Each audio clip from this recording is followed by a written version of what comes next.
Hey y'all, what's up? Welcome back to another video. You see the title, When Superstars Choke, because it happens. I guarantee your favorite player has choked at least once. Even the all-time greats choke, y'all.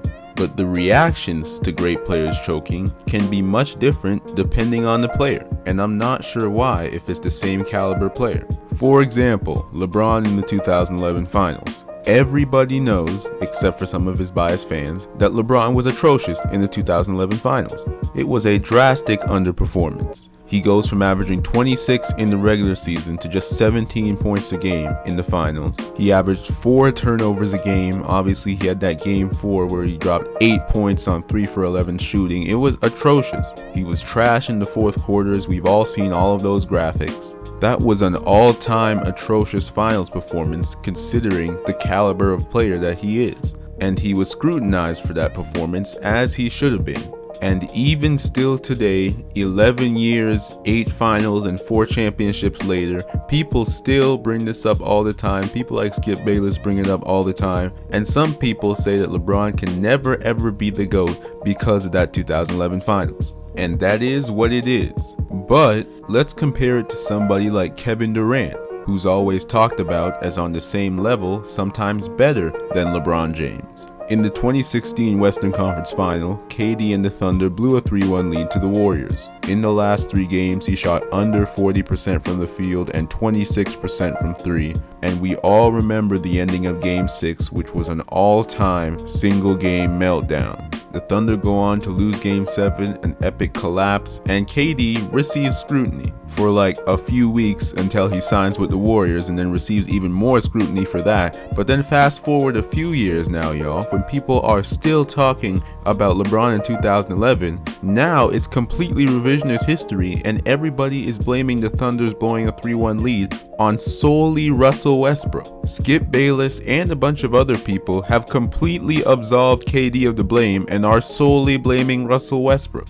When if you watch the games and look at the stats, they were just as bad. But KD hasn't only choked with Russell Westbrook, he's choked without him too. This season, KD and the Nets were swept in the first round. KD had the worst playoff series of his career. He shot 38% from the field, averaged over 5 turnovers a game, missed numerous clutch shots and free throws. People talked about it when it happened, but then soon after that, just like in OKC, people just seem to forget. You hear people blaming Kyrie, Steve Nash. Oh, you gotta give credit to the Celtics defense, you know, they're really good. Mike Greenberg said if this was LeBron James that got swept in the first round shooting 38%, they would be killing him, and he's right. But KD, in that same playoffs when he's no longer playing, people will be out here still calling him the best player on the planet. Stephen A and Skip Bayless were still here calling KD the best player on the planet when he was just swept in the first round. Why? Because a year ago he dropped 48 and had his foot on the line. But Giannis can drop 50 on much better defense to win the championship, and yeah, no, best player still KD. What other player can get swept in the first round shooting 38% and everybody just forgets about it? Oh, thought of one, y'all.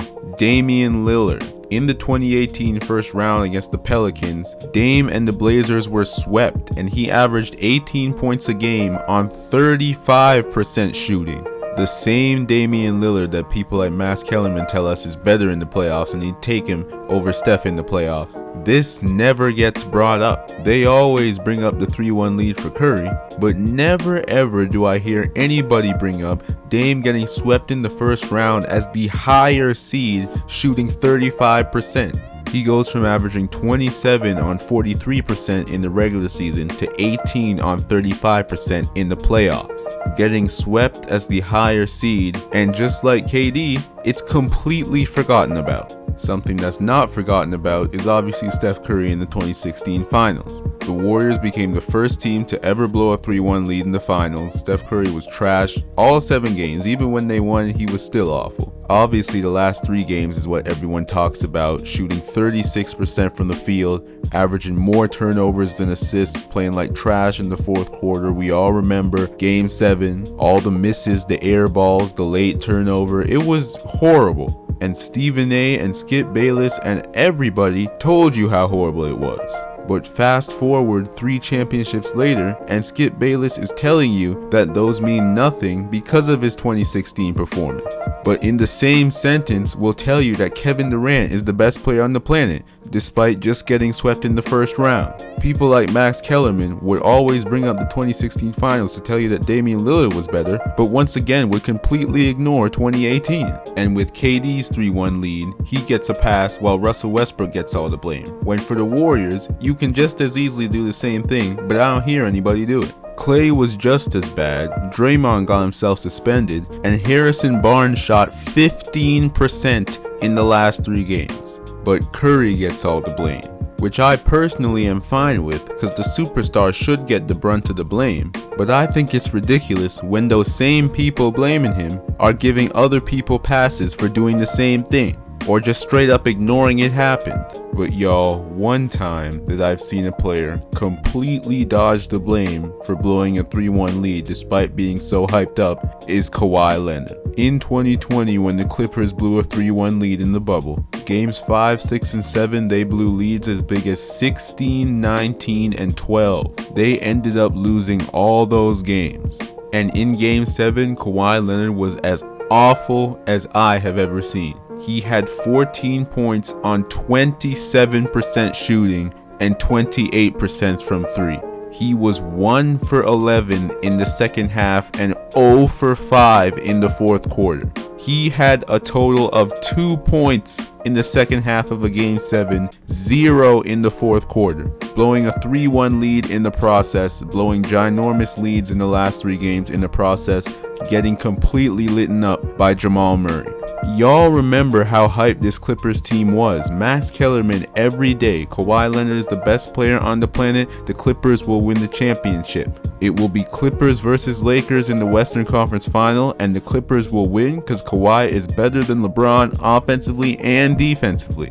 Who's gonna score on the Clippers? Kawhi and Paul George are the 2 best wing defenders since Scottie Pippen and Michael Jordan. I've never seen a team hyped up so much, a superstar hyped up so much, and then when they fold, he dodges all of the blame.